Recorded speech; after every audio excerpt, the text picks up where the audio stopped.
Already starting off with the good times in the chat here for the sheet. J-Rock saying, Marek, just put those glasses on, you'll make smart-looking choices. Have I ever mentioned what the old television trick is when you want to make someone look smarter than they really are? Here it is. Put glasses on them and put books behind them. Oh shit. They did that to me. It's the oldest TV trick in the book. The oldest TV trick in the book. When books suddenly appear behind someone or glasses suddenly appear on top of someone's nose, always remind yourself, they're trying to make this person look smarter than they actually are.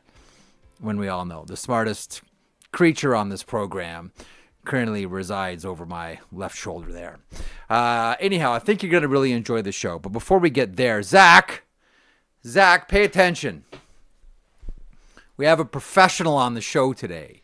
We have Dr. Alicia Naser. She's a professional, and we don't have like the normal slobs rolling through here like Wyshynski, the soup on the tie crowd. We actually have professionals. Thank you. Put on a collared shirt and class the place up a little bit here. Clean up, maybe dust the background a little bit, maybe throw some light on there. Be a pro. Would it kill you to throw a tie on? Would it kill you to drag a razor across your face? Maybe comb your feathers? Oh, there you go. Oh, you got to go Berkey style, though. Are you going to go Berkey? Look at that. Oh, look at that. You have NHL ties. Yeah. Anyone that knows our old buddy Patrick from Seattle. Do you remember that NHL ties feed, by the way, from Twitter a number of years ago? They used to rate the ties every year, every day, pretty much. And Drew Remenda. No. Oh yeah, he's a buddy of mine. I met him after he used to roast me all the time for my I don't do a really good Windsor. I do really bad knots, and he used to just roast me every time I was on television. And I got to know him. Great guy. Him and his family live out in Seattle. And he had a love affair, and so do I, with someone whom he referred to as Tie 99. Now, who do you think? Now, Tie 99 means the person in the industry, in hockey media, who does his tie better than anybody else in all of hockey media. This person was undefeated in challenges every single night. And to this day, when I see this person on television, I always refer to him, and he is a dear friend. I still refer to him as Tie 99. Do you know who Tie 99 is? Does anybody in the chat know who Tie 99 is? No, I have no idea. I'm trying to think Drew about who it could be. Remenda of the San Jose Sharks. Nobody does a dimple on their tie, and I still don't know how he does it so perfectly. And I worked with Drew for a number of years, and I've take this however you want to take it. I've dressed with Drew, and I've tried to get Drew to teach me how to do that dimple on the tie, because it's one of the coolest things watching San Jose Sharks games is watching Drew's tie. And I still can't get it to this day. I've always wanted to be the guy that can do like 4 or 5 different knots. I can do one. But anyway, good for you for putting on a tie. NHL ties. My good buddy Patrick, manager, will be very proud somewhere that you're throwing one of those on. The reason we want to class up the joint here a little bit and keep it a little tidy and a little more professional is Dr. Alicia Naser is going to stop by. We're going to get to her in a couple of moments, and I'll let you know who she is and what we're going to be talking about. In the meantime, let's hit the rundown. And over the next 60 minutes, these are some of the things, although when I get talking to Dr. Naser, I'm sure it's going to go a number of different directions, that we're going to be talking about today. The Daily Outline brought to you by FanDuel, North America's #1 sportsbook app provider. And top topic is kind of an interesting one here today, and that is Brandon Saad. And I want to get into a couple of quick little conversations, mainly about Brandon Saad and would he be a fit with the Edmonton Oilers. We'll get there in a couple of moments. Also coming up on the program today, breaking up fights, how to do it, how not to do it, and an example of. And we saw this last night in the American Hockey League between Manitoba and Chicago. Should a player now be suspended for, and I don't want to say manhandling because I don't want to get too far ahead of myself here, but for getting the official to release the grip? And what should happen when the official gets a grip on you? trust me, it's going to go somewhere. Dr. Alicia Naser is going to stop by in about 10 minutes time. You are really going to love her. If you follow her on social media, you know her a little bit. She works with a number of NHL players, most notably Shane Wright of Seattle, John Beecher of the Boston Bruins, Luca Del Bel Belluz of the Columbus Blue Jackets, who's one of, full stop, the best stories in the NHL today. So we'll talk to Dr. Naser coming up here in about 10 minutes. The Flower in Montreal. Like, that's it. The swan song, unless we're expecting a Minnesota-Montreal Stanley Cup final. I don't think the NHL is. This is going to be it for Marc-Andre Fleury and his time in Montreal. So very much looking forward to talking about the Flower, and I want to park a little bit of time as well, Zach, to talk about Shawn Simpson towards the end of the program. We'll get there. We'll get there on Shawn. Okay, so a couple of things here, really quickly on Brandon Saad. This is a tough one, right? Where the player sort of has to weigh between, do I just want to take the money? Do I still want to play in the NHL? Is it going to cost me too much? How happy am I going to be if I just take the demotion to the American Hockey League, sit there and count my money versus playing in the NHL? The one thing I do want to point out here, and again, this is just a sort of brief note, then we'll move on. And I know a lot of people are drawing the lines, Stan Bowman, Brandon Saad, and listen, I think rightfully so. I think the main thing that, like, when it comes to the Edmonton Oilers and Brandon Saad, like right away when this news came out, I'm sure you got the texts and the DMs as well. Is it a foregone conclusion that he's going to Edmonton? I think it's like any team, they'll have the conversation internally about Brandon Saad, try to figure out if there's a fit, where there's a fit, how it could work. The best way that I could put it is I would imagine that the Edmonton Oilers are intelligently curious about Brandon Saad because they know the player. So it's not as if there's not someone that has direct knowledge of the player and how he could fit with the Edmonton Oilers. I think that there's an interest there. I think that if you're the Oilers, you say to yourself, okay, how do we make this fit? If we're interested, if we want to bring him in, A, what's the price tag? And B, where's there the fit? A long-winded way of me saying I'm pretty sure that the Edmonton Oilers are more than lukewarm about bringing in someone like Brandon Saad. You have a quick thought on that one?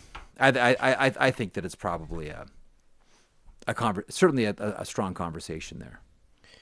Yeah, I think that makes sense. I think based on what we're hearing or what we've heard that they're looking for, and to add that he kind of fits that based on history and everything that fits. Yeah. The other one that's being thrown out there, I heard the boys on Leafs Morning Take talking about it this morning, obviously, would be Toronto and the fit back with Craig Berube. I think a lot of times, you can correct me if I'm wrong, but when these guys come up like this, or you approach trade deadline and you get closer and closer to the date, oh, so-and-so on that team is being moved. Well, there's their former coach or former GM on that team who's looking for that type of player, and that fit makes sense. That kind of seems to fit the mold for Brandon Saad right now in the Edmonton Oilers. Okay, park that. People in the chat asking, where's Dr. Naser? She's on the horizon. She'll be popping by in about 5 or 6 minutes. Probably enough time to have a really quick conversation about a scrap in the American Hockey League. You want to fire this one off? So the two combatants here, Yannick Turcotte and Terrell Bauer. But of particular note here, Jameson Gronetter, I believe is the name, and Peter Jenkin are the linesmen here. So have a look. So it's the fade back to center. I hope you're watching on YouTube and not just listening to the podcast. You can go see the fight on YouTube. And the officials jump in right away. Both officials have a grab on, but then Bauer essentially pushes his linesman away and they engage. Now then, a couple of things here. They end up scrapping and it's a fair scrap. But, I grew up in the era where NHL players, you can go back and look at all these fights, would manhandle linesmen. Like in order to scrap, like push them out of the way, throw them down, punch them, like to be able to get, like that would be the warm-up act for the fights. Like my first thought on this one is generally we don't see this type of anger in a fight. And it was a doozy, but I'm looking at this and I'm like, if I'm the AHL, am I not looking to suspend Bauer on that one? Like the thing about fights now is, and everybody sort of understands this, when the linesmen get the hooks in, it's over. Like you have to stop or you are getting suspended. And by the way, the strongest, I don't know if you ever think about stuff like this, the strongest linesman, I believe, in the history of the NHL, he's no longer an official, but I just I loved watching him break up fights because he would grab a guy around both arms and squeeze tight, and you could see like the player would buckle a little bit, and you knew like, okay, he just did the squeeze, this fight is over, and that was Jay Scherer's. Jay Scherer's broke up fights like nobody. Like if you were fighting and Jay Scherer's was on the ice, you wanted to make sure that Jay wasn't grabbing you. Because generally, Jay Scherer's was stronger than you. And when Jay got the hooks in and grabbed you and squeezed, the fight was over. Make no mistake about it. I would look at this one and kind of go, I don't know about this one. Like, right now, when you deal with things, and I know the hue and cry, just let them go. Why the official's trying to break them up. Two guys just want to have a fight. Here's why they do it. In everything, not just in sports, but in life as well, I think you need to consider the L word. Do you know what the L word is, Zach? You know the L word that we always have to think about? Liability. Entirely sure in this context. Liability, Zach. Liability. So if you're the commissioner of a league and you have a fight that could be broken up and your linesman just let it go and something awful happens to one of those players and you can demonstrate in a court of law that someone there, one of the linesmen, had a chance to break it up or both linesmen did and they didn't, all of a sudden you become liable. Because let's all say it together and everybody in the chat join me. Lawyers make everything better in life.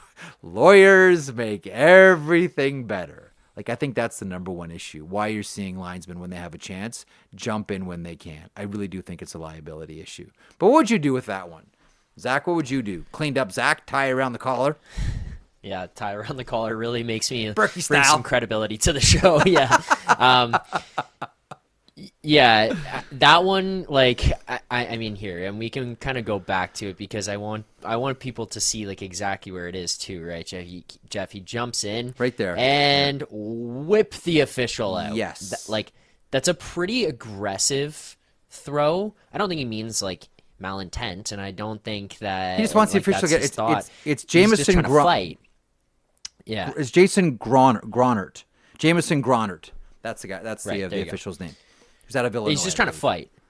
Huh. But that being said, he tosses the official pretty aggressively. And at that point in time, especially when you are trying to protect officials, I think that you could see some probably should see some supplemental discipline. But you said the first thing you think of, and I mean, producer Vic said it there in the chat as well. The first thing I thought of before I even got to that was, why the hell are they jumping in that late? I know you just laid out the liability. I understand that, but you saw it. I saw it. But they have to coordinate it. Saw it. They started this far away from each other. You know what, though? Yeah, because you have to. There used to be an official in the NHL whose name was Kevin Collins. Okay? So what Kevin Collins was famous for, I guess infamous, players hated Kevin Collins. Not exactly a secret. And the reason they hated Kevin Collins was Kevin Collins would always be the first official to break up a fight. Like, the way you break it up as linesmen, you have to both go in at the same time. Because if one goes in early, that means one guy's tied up and the other's just like, all right, feeding time, here we go. Kevin Collins never synced up with his other linesmen. I don't know whether it was a spotlight, a hero thing, but he would just jump in and grab one. And you hated it, obviously, because, okay, now I got to fight the linesman. This guy's hit me. Will the other linesman please grab this guy? And that was Kevin Collins' reputation. Ask any of the, I would say old-timers, but I guess they are old-timers. Ask anybody from that era what they thought of Kevin Collins. Kevin Collins jumped in early all the time.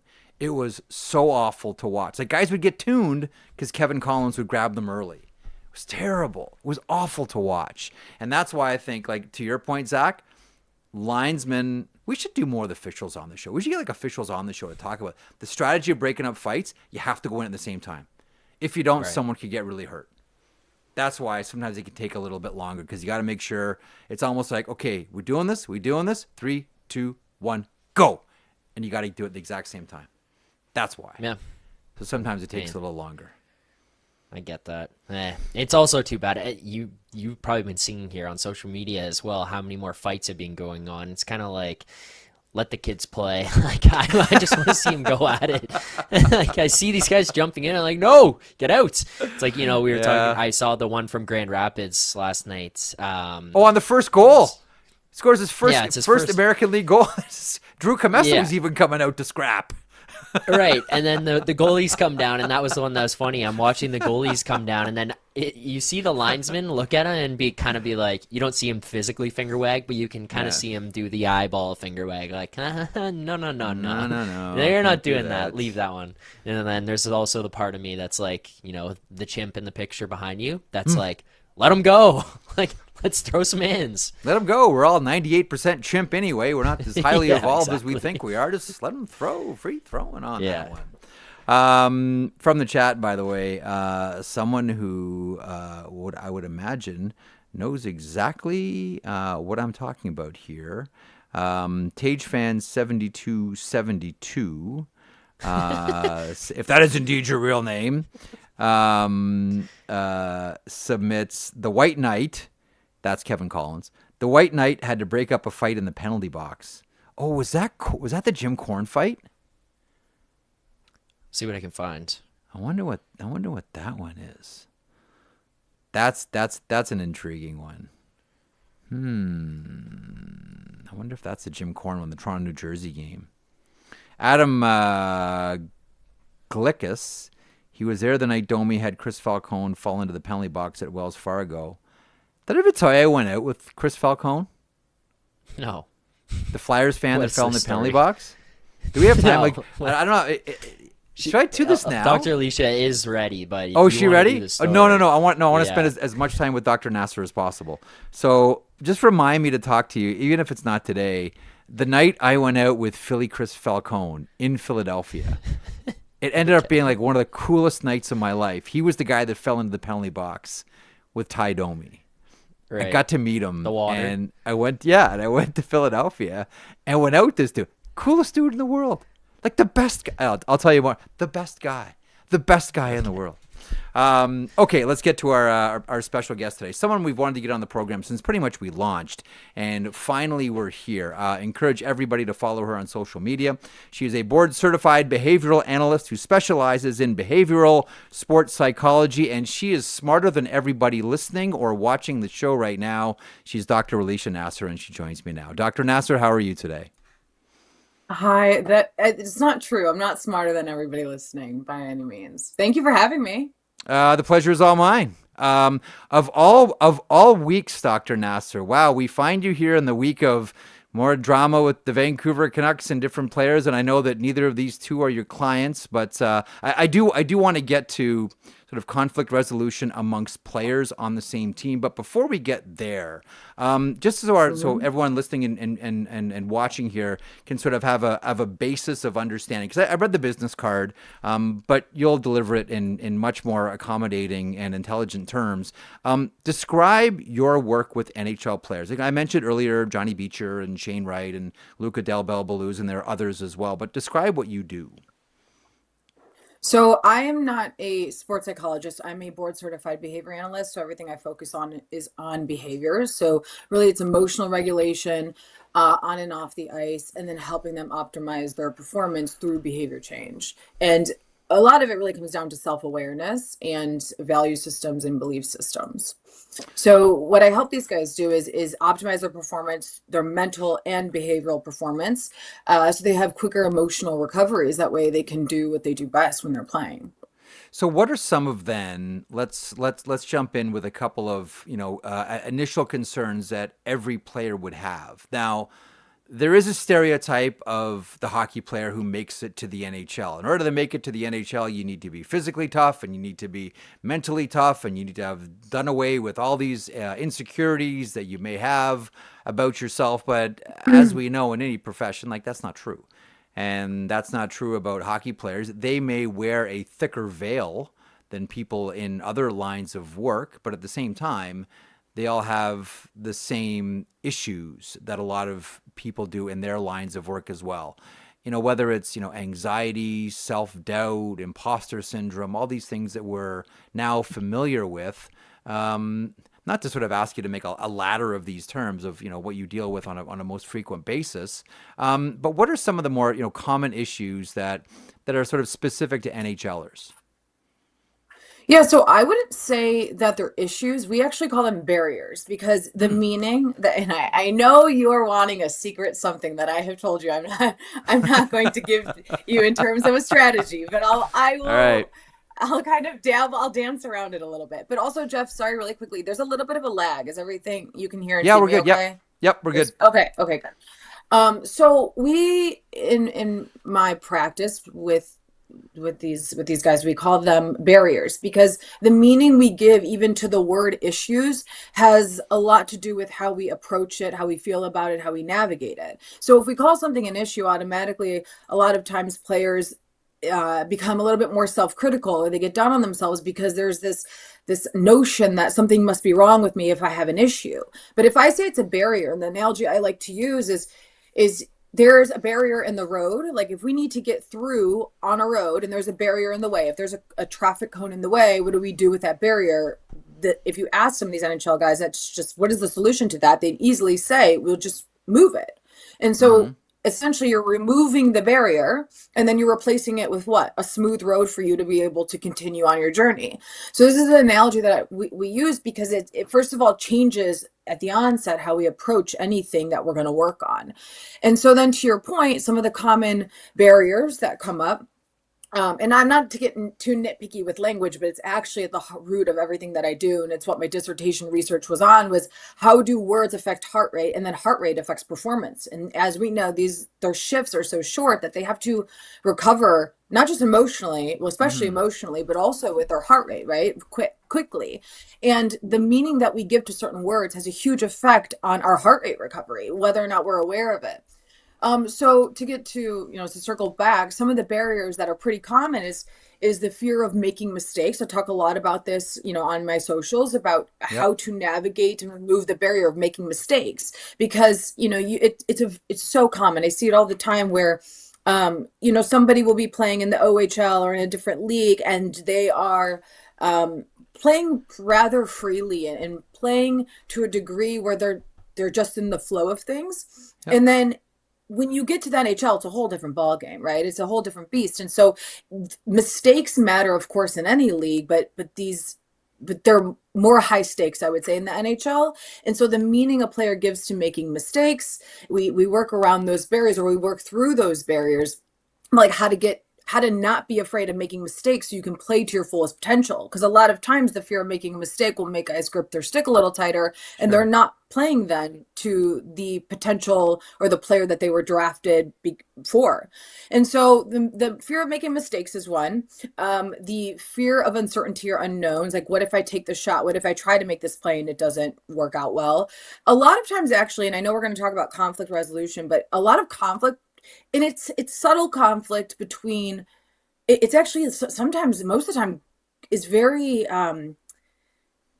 it's not so obvious and it almost doesn't even go recognized because it's between a coach and a player, but it's unspoken of because the player doesn't understand, like, hey, I can speak up if I was scratched and I don't understand why, especially if I'm producing, like I can advocate for myself and approach a coach about this. So I would say mistakes, the fear of the unknown and the trust, the self-trust that comes of being on the ice and playing to their fullest potential. And then the third most common, these are not in any order, in hierarchical order, but the third most common really is conflict between, or just, that unknown and a lack of communication. I should actually call it a lack of communication between coaches and players.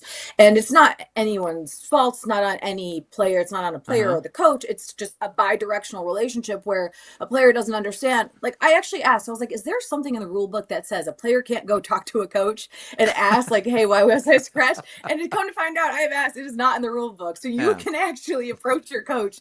And a lot of times we forget coaches are humans too. So they also, in terms of communicating effectively, might struggle in that respect, rightfully so. So does that answer your question? Those it does. three common patterns that we see? One of the things that I wanted to do, Alicia, right away was just sort of understand, establish a sort of a very a base of knowledge that we're going to work from here, and sort of put ourselves in a sort of player's mind. Now, I do, like, let's just, like, the elephant in the room in a lot of conversations this week has been JT Miller and Elias Pettersson. I am not going to ask you about them specifically. I'm not going to ask you about their situation specifically. The point that I've been trying to make through all of this is I'm uncomfortable casting judgment, blame until I have all the information or know what the issue is to begin with. Until then, I'm pretty uncomfortable saying it's this person's fault, it's that person's fault. It's the one thing that we have been able to understand, and even the team president / real general manager Jim Rutherford has said, like, essentially this is not going to get resolved. So let's work from that base. And we're not specifically talking about these players. This is a theoretical. Player X and player Y cannot get along, and the issue will not be resolved.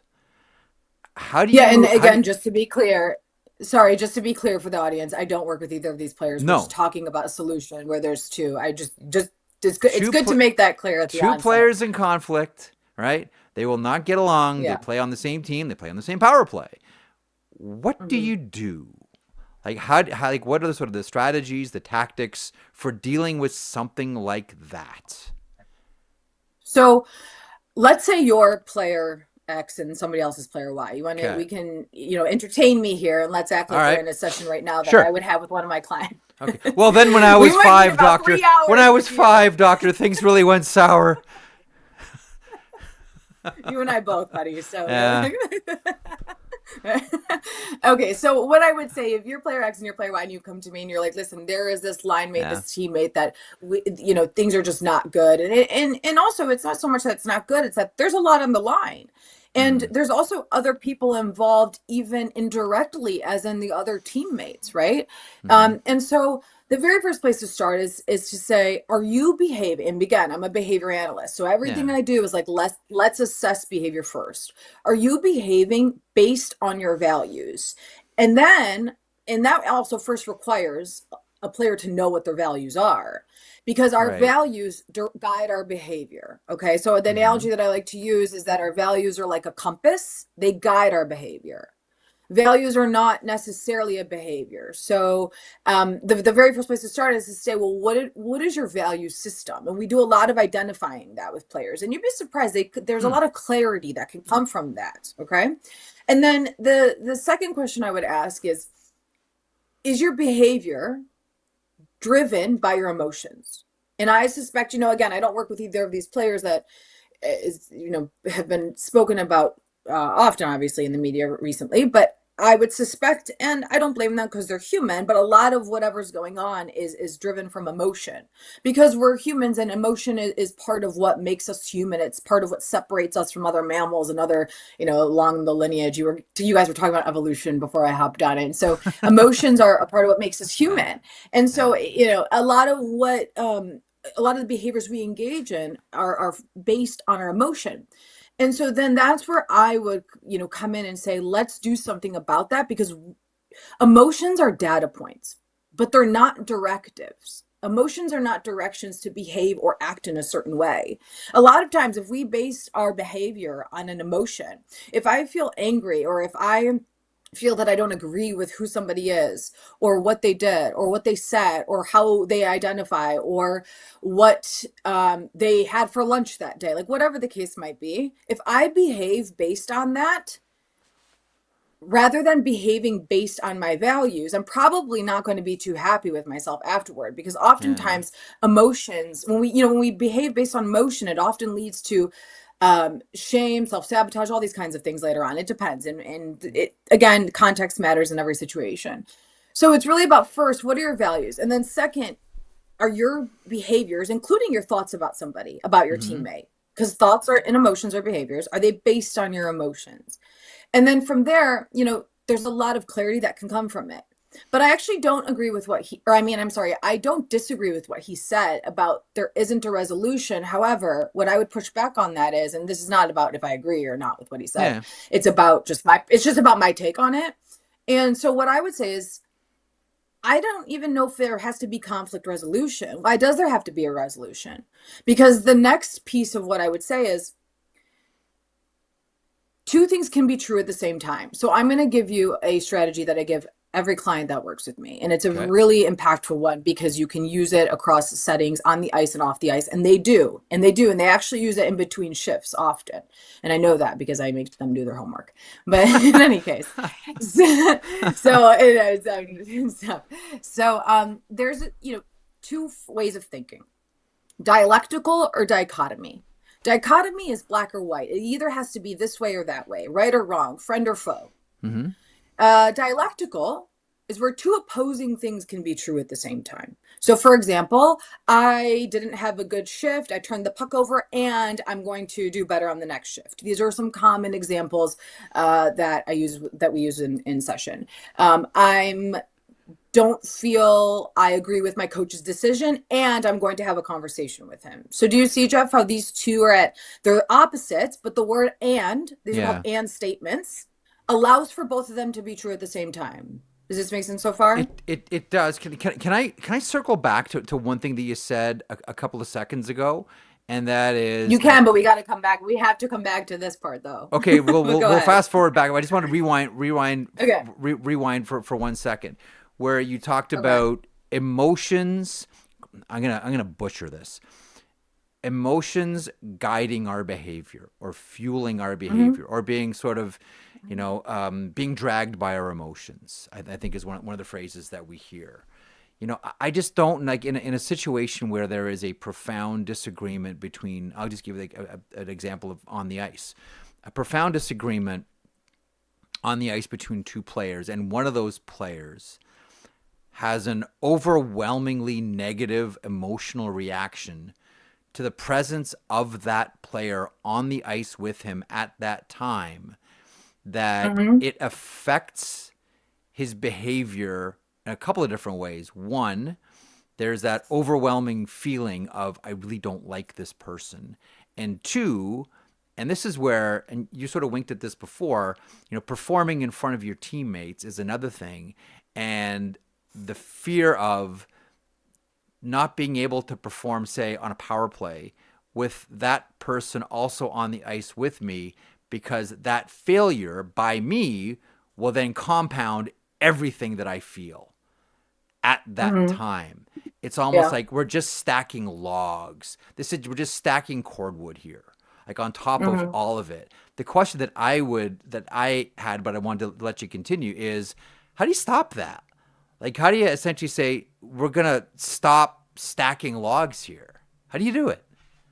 Well, so to that point, it's a good question. So I would use, again, getting back to what I was mentioning before, is you can use an and statement here. You cannot agree with someone and still get the job done. You can strongly dislike someone and still follow through with that contract you signed at the beginning of the season or whatever it was, right? You can really, I hate to use the word hate, ironically. I'm not someone, it's a strong word, but in this case, it sounds like that's what's going on. Like someone strongly dislikes the other person. Yeah. I can strongly dislike, like actually maybe like really despise this person, even if I don't have valid reason to, and still do my job. Because last time I checked, like that's in the job description as an NHL player, is to do your job. Right. And so two things can be true at the same time that are opposite. And so then, from that, it's really about like a cost benefit analysis of, let me rewind for a second. Anytime a player comes to me, the very first thing I'll say is, what are you currently doing right now? So, a lot of times people will say like, oh, I do visualizations. And I'm like, well, how's that working for you? Because, there isn't actually strong research and I'm getting somewhere with this. So just follow me for a second. There's a strong research that really supports visualizations all of the time, because just for some other reasons, if you can visualize what could go right, you could also visualize what could go wrong. And then somebody who has an inclination, anxious tendencies may then end up visualizing what can go wrong. So I'll say, what are you doing right now, and how is it currently working for you? And they'll say it's not working. And it doesn't sound like what either of these two players are doing is working for them, because clearly there's friction. Mm-hmm. And it doesn't sound like it's working for the team, obviously, based on, there's a bunch of, friction around and the team and what have you, it sounds like. And so then you do a cost benefit analysis and you say, okay, well, what is the benefit of what I'm currently doing? And I don't know the situation. I don't know the details. I don't work with either of these two players, but I don't suspect that there is any benefit. It doesn't sound like there can be, other than someone's ego winning, it sounds like. Mm-hmm. And then you say, well, what's the cost? Well, the costs, there are obvious costs. And I do this a lot with players. Like, let's draw a line down the middle and make 2 columns of cost and benefit. And it sounds like there's some obvious costs and some not so obvious costs. The obvious costs are that it's costing the team, it's costing the power play, it's the power play unit, it's costing literally points, like actual points. It's cost maybe, conversations, healthy conversations. It's costing the room and the energy in the room. Then the not so obvious costs, and this is where it really can be pretty profound if you can really connect with the players, to say the not so obvious costs, whether you notice it or not, it's probably your self-respect, and probably how you feel about yourself. And, ironically or not so ironically, but how a player feels about themselves influences how they behave, and how they behave influences how they feel about themselves. And when I say behave, I mean how they perform on the ice. So this has not just an impact on who's right, who's wrong. It's more about, you're literally impacting how you actually are performing on the ice based on the costs that you're willing to allow to be reality, because your behavior is derived from your emotions. And then to come full circle, I would really say, use some and statements, like put some and statements in there. It requires reps. And then also get very clear on your values, and then ask yourself, like, are you behaving in a way based on your values? Do you want to fast forward to where you were before I rudely asked you to go backwards? No, because I kind of fit it in there, and it was about the and statements. Perfect. Okay, so and it was about, like, 2 things can be true. You can strongly disagree with somebody, strongly not like them for whatever reason, and still do your job. Okay. I want to bracket that conversation about conflict resolution, and loosely using the pair in Vancouver about it. And I want to sort of drill down on a couple of different players. I'm really happy for Shane Wright and how he's performing this year. I'm really happy for John Beecher consistently being in the lineup for the Boston Bruins. And I'm really happy for Luca Del Bel-Belluz. He's someone that I've followed from minor hockey to the OHL and to the NHL, and it's been a wonderful story with him and the Columbus Blue Jackets. He seems to me, because I've maintained for the longest time here that we're in an era right now where young people are growing up with the idea that privacy is not a thing. Our lives are lived publicly. I will share everything, open book, all of it. Once upon a time when I was a kid, one of the biggest fears when I was a kid was like, oh, someone's watching you. Oh, they're watching. Someone's watching you. And now, someone pointed this out to me a while ago. The biggest fear the young people have is not being watched. Is that no one is paying attention. It's completely flipped. And Luca to me seems like the kind of person, obviously you know him and his family a lot better than I do, that's quite happy to live as much of his life publicly, privately, all out in the open. Is that true? Well, I don't want to speak for him, so I don't know if it's true or not. And it's actually something I've never thought about until just now when you said it. Are you asking because of how he has been willing, which I'm grateful for me to share his story and to be blunt, his reels on my Instagram? The reason I bring that up is, like, I know you're not frivolous about your career and wouldn't just throw that out there. Like, that is done with the consent of the player. Like, first of all, I think we're all fortunate that someone like Luca is making himself that public. And I think part of it too is like, wow, I'm really kind of surprised at how public he's willing to make his life.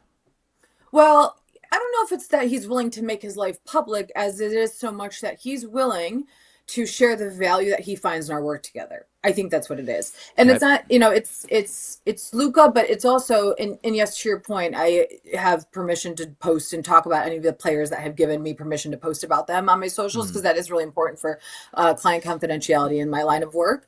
But so even with Johnny, even with Shane, and Liam O'Brien, like their willingness to allow me to, share their testimonials. I don't even like to call them testimonials. It's really about like their experience working with me and how it's impacted not just them as players, but them as people.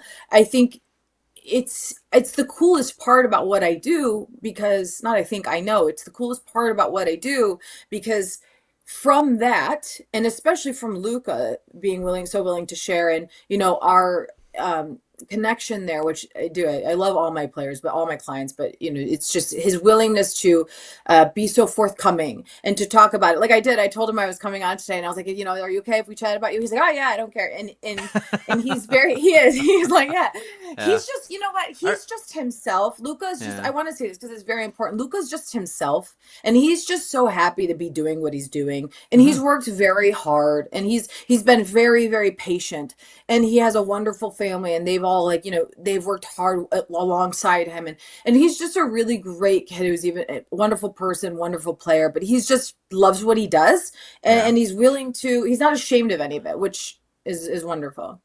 You know what I'm curious about? Are you part of anybody's game day routine?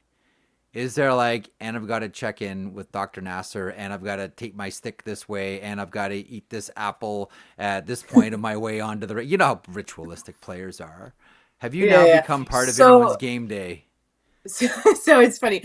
So I talk to everyone at least once on game days for sure.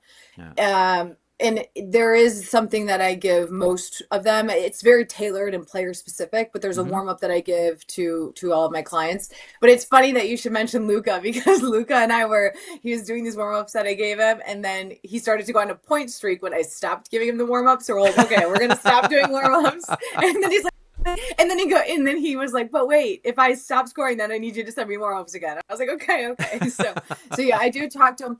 I think you know what it is, Jeff, is that when we're exposed to something, we're reminded of it, and it Mm-hmm. actually the closer the stimulus to the environment, the more ingrained it is. So the closer to the time they leave to the rink from when they talk to me or even just read over our Mm-hmm. notes, it we can't say for sure, but it probably has a little bit of an effect, I would hope. But because it's reminding them of all the work that they've done and those mental reps they've put in.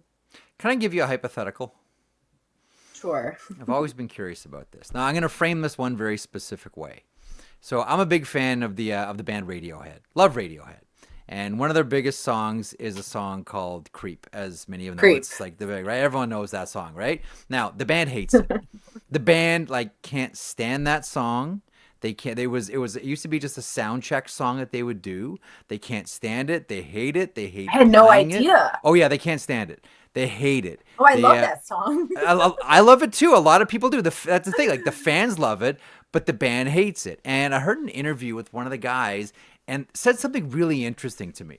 Who said, we really hate this song. It actually doesn't feel like we hate it so much. It doesn't feel like it's our song. It feels like we're playing a cover. It sounds like we're playing someone else's music. Now, here's what I want to ask you this way. At a certain point, now, hockey fans, you may be shocked to find out this. Sometimes players just happen to be good at hockey, but they don't like it. They just happen to be really good. And this happens sometimes later on in your career where just sports becomes just like another job and you just kind of hate it. But like, look at this check twice a month, I get really happy. I don't know if you've ever been there with one of your clients, like how you would deal with a player who doesn't enjoy the game anymore and feels that, I mean, this is winking at imposter syndrome, feels that that person that you see on the ice is not them. Essentially, they're like Radiohead in their mind playing a cover when they play creep.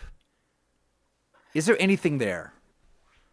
Yes, but I think it's more, not I think, I know that it's more from my experience. It's more along the lines of becoming disengaged and unenthusiastic about the game because they lose their passion Mm-hmm. for a multitude of reasons. So that is very real. And it's something that once we move through that, once we can get through that barrier, it is something that's it's like catching their second wind. And a lot of it too sometimes is burnout. It's burnout Hmm. from trying to get their passion back and trying to be enthusiastic about the game again, but for some reason it's not working. And that's where my job comes in, is to identify like where's the gap.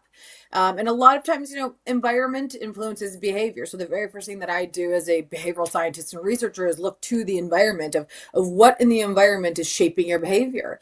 And there's oftentimes a lack of reinforcement.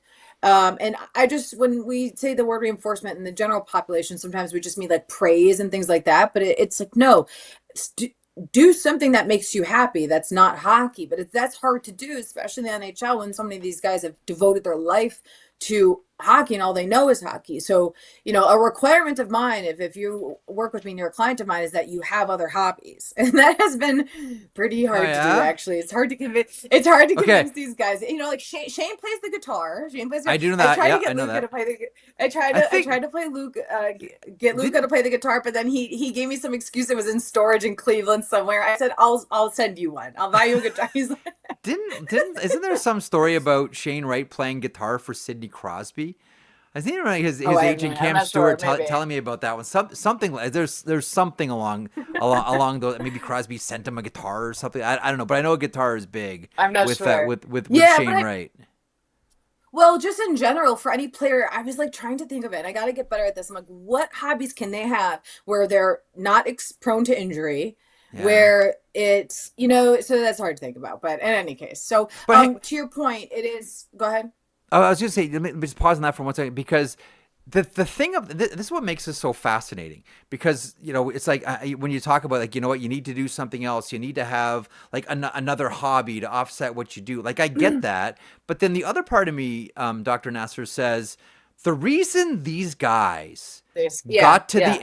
It's because NHL is because yeah, of this, because of how obsessed they were. And I'm going to take a shot at my yeah. own industry here in a second because of how obsessed they were about this one thing to the Mhm. detriment of everything else in their life. And what we try to Mhm. do in media, and you see this in intermission after intermission, in feature after feature, what do we always try to do? Try to present them as more naturally whole. Oh, these are the other things that this player is interested in. Almost as if we're avoiding the elephant in the room. And the elephant in the room is in order to get where they are in the NHL, they couldn't really have outside hobbies. They had to be so singularly focused to get there. And then people like me in the media want to be like, well, what else do they like? Are they good at making pancakes? Let's do a feature on that. Like, you know what I mean? Like, in order to get there, you have to Yeah, be so horse blinder about your career. yeah. So can I respond to that? Of course. Yeah. So I'm a contextual behavioral scientist. My training is also in contextual behavioral science. So the context matters. And by that, I mean, it is so specific player to player. So what one of my clients might need is not what the other one might need. So I do have some players that are on my Mm-hmm. roster who they are just so dialed in and nothing else other than hockey. And that's not up for me to decide if it's right or wrong or to try and change it. Like that's who they are. And that's actually, to your point, why they're so good. And then there's others where they just need a little bit of, they need space from the game. Kind of like in a relationship. Like maybe there's some that are like, I want to be with you all the time. There's some that are like, I need But, space from you. yeah. Yeah. Yeah. The so, best way so to yeah, make this work it's is to very not be much, around each other. That's the best way to make this thing work. no, that actually doesn't work in hockey, but yeah, okay. Oh, by the way, further to this one, Jessica L in the chat submits, further to your point, Dr. Nasser, how important is it for them to have community and relationships outside hockey? It is such an insular sport. That's a really great question. Community and relationships outside of hockey or inside of hockey? Yes, outside of hockey. Outside. Yeah. Okay. Well, again, I would actually, it's a wonderful question. And again, I would answer it with my last response, which is that it is very much player specific. I don't know if it's so much your relationships have to be outside of hockey. so much as it is that the relationships need to be healthy relationships, okay, Mm-hmm. and meaningful relationships, and connecting over meaning, because you know you could jump around from team to team, and that makes it difficult to um if you're not there long, to develop strong meaningful connections, because Mm-hmm. the way that we develop meaningful connections by shared experience. It wasn't it you that said it's a shared experience in that interview that you had sent to me, and two things mutually arising, Oh, the correct? two things. It's the old Taoist saying, things Yes, that yes, that yes, that yes, may yes. seem opposite, are actually Yes. essential for the Okay, presence of so I'm each other. getting it. They arise mutually, Dr. Alicia Naser. They arise Okay. mutually. Yes, Okay. one of our So it to be long-winded put, late night conversations. yeah. Yes. So Yeah. in any case, I don't think it just depends on the player, but I would say it's not so Yeah. much outside of hockey as it is meaningful connections and relationships. And those can be inside of hockey, and oftentimes they are. Mm-hmm. This can be very much a brotherhood if you find the right group of guys. Let me close on one thing. So we're getting heavy on time, and I've taken Sure. so much of your time, and I can't wait to get this bill because I'm sure it's going to be hefty. Um, what do you think? Again, I'm going to be painting with a roller here on this one because every client of yours is different. But based on your experience with players, in your line of work, what do you think we should know about NHLers based on how you work with them? Is there one common thread? Is there one? Maybe it's just a byproduct of getting older. When I was younger, this is gonna sound like you do have me on the couch. When I was younger, I was fascinated. Hang on, this is like free. This is free therapy. Okay, that's why I wanted to have you on. Like, therapy's so I'm off the expensive. clock. I gotta have Dr. Nasser on. So when I was young, and I think most young people are like this. I would always look for the differences between things. This is different than that, is different than this, and this is all like it's easy stuff, right? It's like you're just Hmm. starting to learn everything about life, and so the differences are profound and they're easy, and so you point them out. As I get older, I'm much more interested in the similarities between things. I don't really care how much things are different anymore. I care more about how things are similar. Do you see any sort of similarity in your work with the clients that you have that maybe is specific to hockey? Well, this might be an obvious one that maybe people already know. But and I do work with some MLB players. I work with some NBA players, and some guys on that are pro golfers. Mm-hmm. And I've never met a group of guys who are so respectful and kind. That's definitely, Hmm. when I think of what makes them so different than maybe other, I'm not saying other athletes are not respectful and kind, but it's a MLB players are subtle. awful. You can say it. No, I'll say it if you don't. They're the worst. no, no, The no, no. worst. No, but I mean, just and this maybe gets to the point of just being so dialed in all the time. I don't know what it Yeah. is, but, or maybe it's just the hockey culture, but there are even just the subtle manners of like, Hmm. of, and it sounds simple, but it's actually not. It's pretty profound in the grand scheme of things, but they're all so very respectful and kind. And actually the second piece that I'll add on to this answer is that they want the edge. They're very eager to take what I have to teach them and implement it, and they ask really great questions, and it's something that I don't think people would assume, off the bat, is that Hmm. they're very intrigued and want to adapt it to who they are and their style of play stylistically, and then Yeah. also as a person off the ice. So they're very curious, and I don't think that they're given enough of an opportunity to express that to the public, not for any specific reason. I just think, again, they're so dialed in. Perhaps the only other person here who lies when he says, "Okay, last question," is Johnny Lazarus from the morning show. So I'm going to do it. I'm gonna do it. I know you know Laz. I'm gonna throw one more. Okay, I said the last question was the last question. This is really the last question, which probably But wait, before you ask me, before you yeah, ask me this go. question, I need to say I liked Zach's tie, and Zach hopped off before I could say, but I love that tie. So we're trying to I'm all class about it, we're Zach. trying to class the place up for you. I'm like, look, like we have like I always say, like we have like the soup on the tie crowd here, right? Like we have like popcorn row watching the game here. Like No, I it's love sloppy. that. Okay, So go. we want to clean it up a little bit here. I want to make it a little bit nicer. Here's the one that I have for you. So I'm sure you get this question all the time from parents of hockey players. Is there an age at which you think hockey players could use the type of help that you offer? Like, I know at some ages, like, you don't need someone when you're 8, 9, 10 years old, but like at what point do you think parents should start thinking about, or young hockey players should start thinking about, you know what? I saw her on Marek's show. I follow her on Instagram. I might really benefit here. Well, I actually would ask the question of when should I be concerned when they are coming to me and saying I want my child to work with you.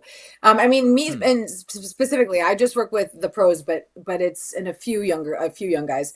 But if you're coming to me and your son is 13, I guess it depends, because it's more so that, are you coming to me again because he's 13 or he's 10, 11, 12, 13, and has really, really, bad anxious tendencies, or he doesn't have any confidence. These are common things that I hear. It's definitely really great to reach out to a professional. But it's also, then I ask the question of, why is that so? Kids, what are we doing? And myself included, how can we set the environment up better so that kids are not so anxious, so that kids are not so self-critical or have a complete lack of confidence, right? So I think the question is better asked of what can we be doing better to delay their need to seek a professional, because then we know we're creating an environment that's supporting of healthy thoughts, healthy behaviors, parent-child interactions. So I know I'm not answering your question, I'm not giving you a concrete answer, but that's because there isn't one. Definitely reach out to a professional for sure if things are very serious and severe, and that should be assessed by a professional and all that. But it's more so about what can we be doing right now in the home, at the rink, where we're setting up an environment, because again, environment governs behavior, such that we're creating healthy children, right? And we're teaching children healthy self-concepts and yeah. So, that's actually how I started. And this is I worked in pediatrics for over 10 years before I got in sports. And so my overall mission and goal in life is, of course, to help people just live better quality of life. But I really care deeply about children and child development. And children they're sponges. You can shape them if we only are able to set the environment up, and then ourselves do a hard look at ourselves and say, as parents and as adults and professionals, how can we change our own behavior to help, assist in their behavior? Okay, the real last question. And this my goodness. And this one, Come I know on. it's so bad. And listen, If you had Jeff, if you had my brother on this show, we should one he's the day. coolest. We By the should way, have him to start. I love your socials. Like, I follow everything, and like everybody does. Everyone knows you. But take no offense by this. He's the frickin' star. He's so much cooler, dude. Your brother is like the coolest guy. And anyway, that is he's someone so cool. I love him. We should have him on. I would do that. I would do that yesterday. I would do that anytime. I'm really excited because I'm going to start. Had a meeting with the Canucks Autism Network, and so I'm going to start to do some involvement with Canucks Autism Network. That's awesome. So maybe come April, around Autism Awareness Month, we have a special guest, Naser, on the book it now. He is the coolest dude. Check out Dr. Naser's socials to see what I'm talking about here. Okay, last one for you, and this one is about you.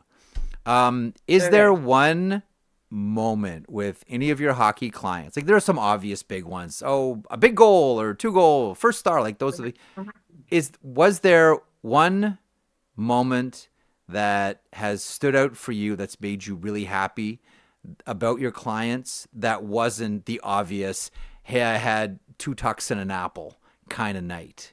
Is there something that you're like, that makes me happy? Yeah, so I don't, I'll give you an answer to give you an answer, but, and you guys are perhaps someone might listen.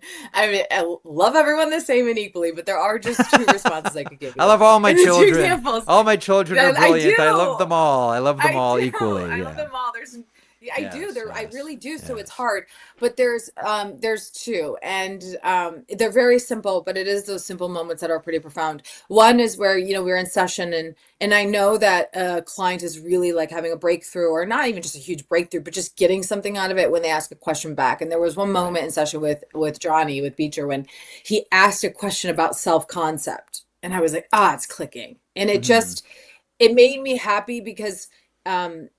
It really like made my heart very happy because it's not an easy concept to get. Even for myself, when I was learning this back in my doctorate, it's very difficult. So him asking me a question really made my heart happy because the asking of questions is the Yeah. seeking of wanting to know and do better. And then when Luca got called up, I was actually sick. I was really sick for like a week, and I remember I texted him saying something like, "Sorry, I didn't. I'll call you in a little bit. I was really sick. It hurt my throat to talk because I had a really scratchy throat." And he said, "Well, I have some news that I think will make you feel better."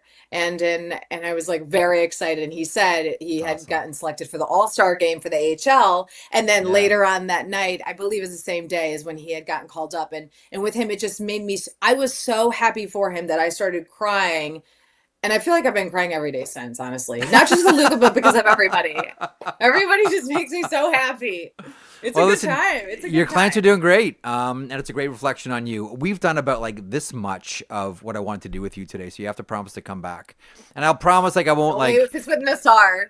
I'll take the SAR all day long. April sounds great to me, and I'll try to limit all the personal questions to try to get free therapy. Thank you, doctor. Enjoy Thank the you for rest of having your me. I day. appreciate it. All There right. she Take care. is, Dr. Ciao. Alicia Naser, who is fantastic, and Zach, who handles doing all the clips and doing all the short form stuff that we put on the socials. Good luck clipping that. You could just make all of that like one super long clip. Maybe just take out the part where she liked your tie. A little bit too self Yeah, indulgent there for you, Zach. But I mean, yeah. honestly, like I've had like full transparency. Like I've known Alicia for a while. We've had a lot of wonderful conversations, and she's just like flat out a brilliant person. So I was glad to be able to get her on the show finally, and she won't be a stranger. Like we'll get Dr. Nasser back sometime too. What do you think? Yeah. I thought that was awesome, and yeah, to the point about the clips, Good luck. that peek behind the curtain while the show goes on, I write down like Yeah. time. Here's what to. That one I was like, all of it. Like I'm just gonna have to The grab whole all of thing. this, and put it back out. You're gonna see later on Instagram, Yeah. YouTube, all of it. Just the full episode dropped It's back out on socials later. It's like But when I was at university, yeah, I just wanted to like, write an entire paper that was just like one footnote, just like write a paper and then like the number one, just right at the very end. Like that's what it would yeah, be. That's what that one was like. But thanks yeah. to Dr. Nasser for stopping by today. Anything really resonate with you there? Thought it was really interesting how you guys brought up the conversation about players who they're very good at it, and they don't love Hate it. or hate it. Some People of in them. the chat I've brought up Dustin grown up Bufflin. around people I like did. that. I didn't. Yeah, Yes. for sure, right? Like everybody has. It's the one thing we never talk about in hockey. Like I'm glad we got there, and I think we should probably talk about it more. Is and I guess it's true of sports in general, but like there are just like flat out a lot of guys playing in the NHL that don't like hockey. They've just done it their whole lives, and like they're all good, and it's fine. It's okay.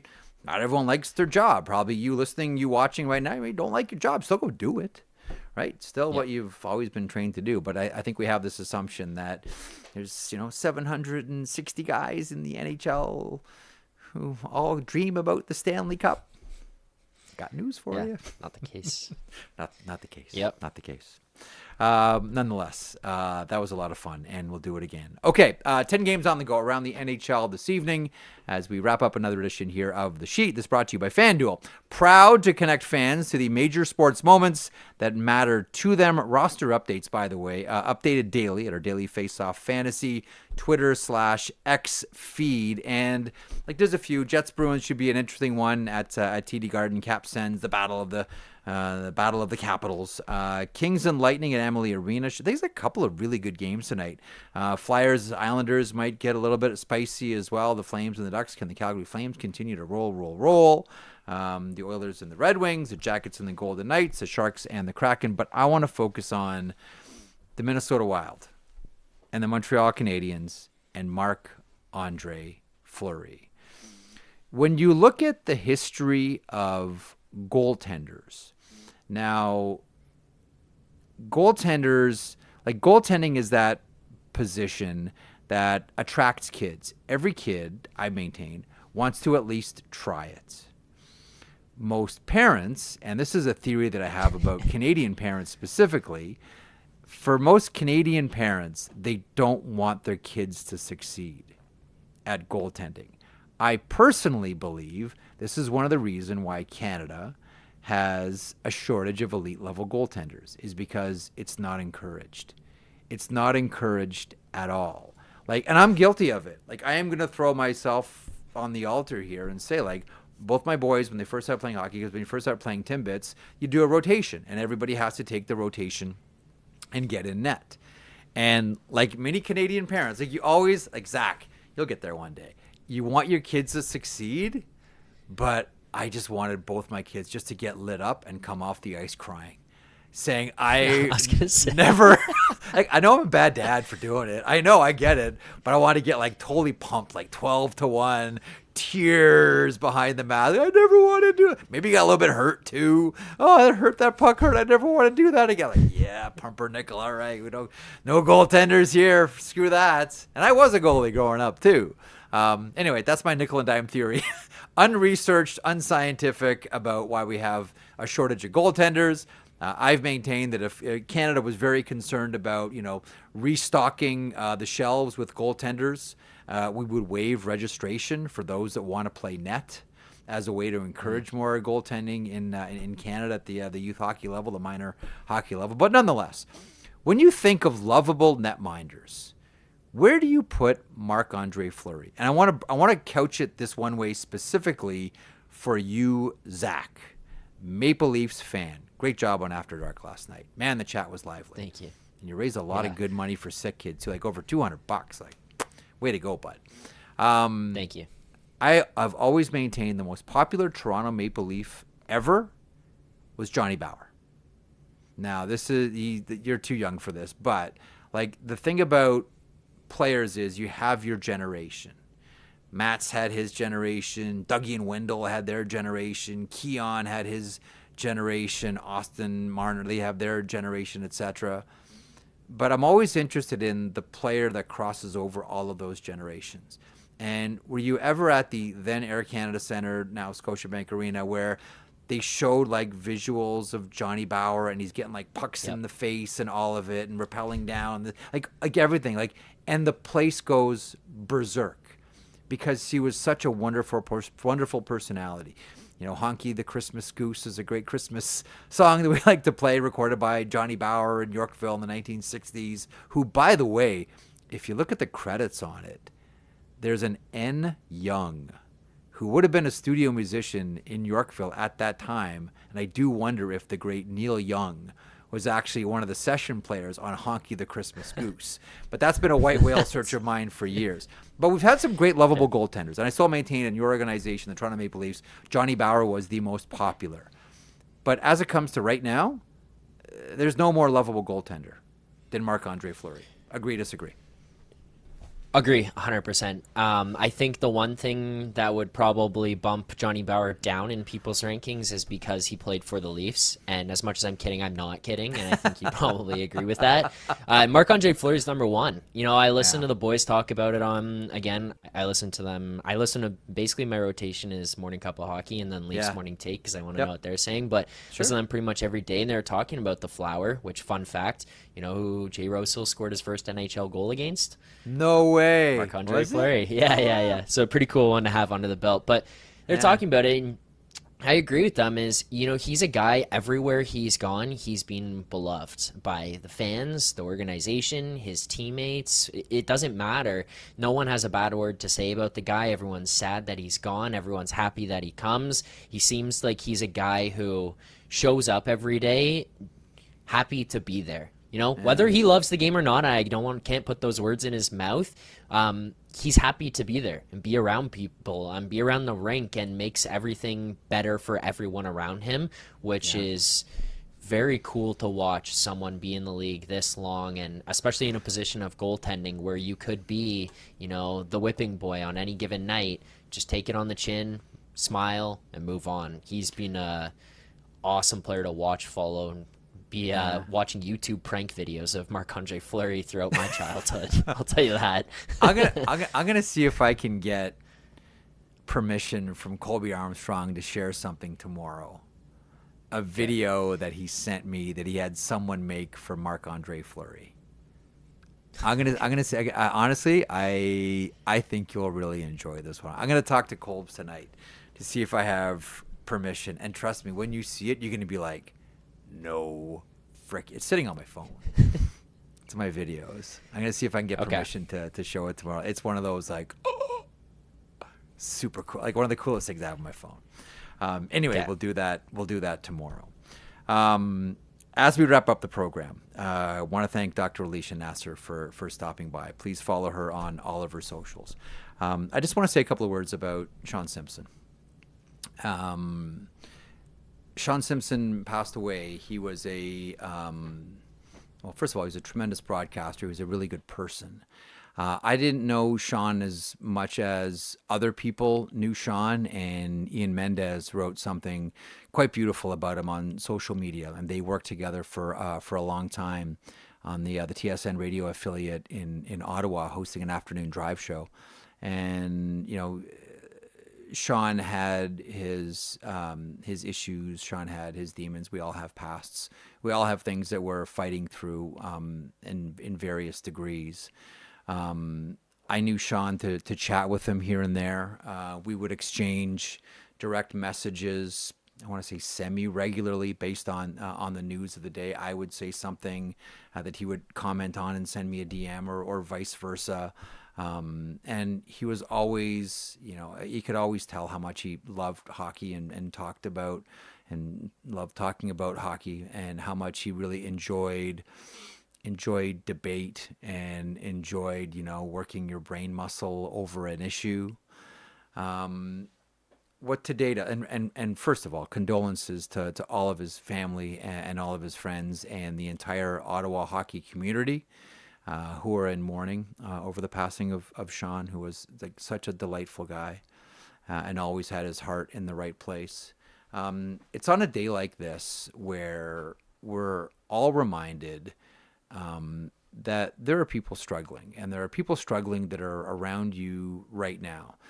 And you might know it or you might not, but if you do know, I was texting one person whose friendship I really value and I really cherish. Someone that I got to know through the old podcast. He's a listener, and we've always kept in touch. And, we've been through a lot of different things in our personal lives, and always, shared our feelings and experiences, to be blunt, through the passing of family members. And I asked him today, I just said, like, what do you need?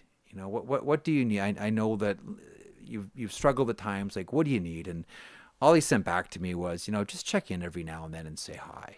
That's all.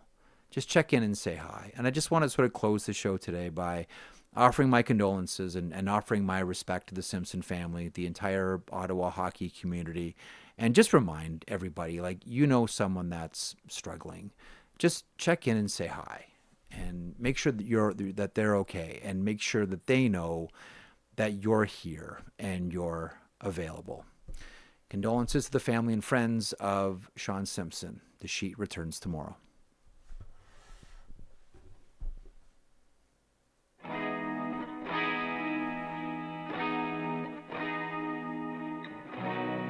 If you enjoyed that video, and we certainly hope that you do, please hit the subscribe button right there here at Daily Faceoff. I will put this lineup up against any hockey lineup anywhere. It all gets underway at 9 o'clock Eastern with Morning Cup of Hockey. That is Johnny Lazarus. That is Colby Cohen. Then at noon, it's DFO Live. And then 3 o'clock Eastern, The Sheet. Get caught up on everything in hockey.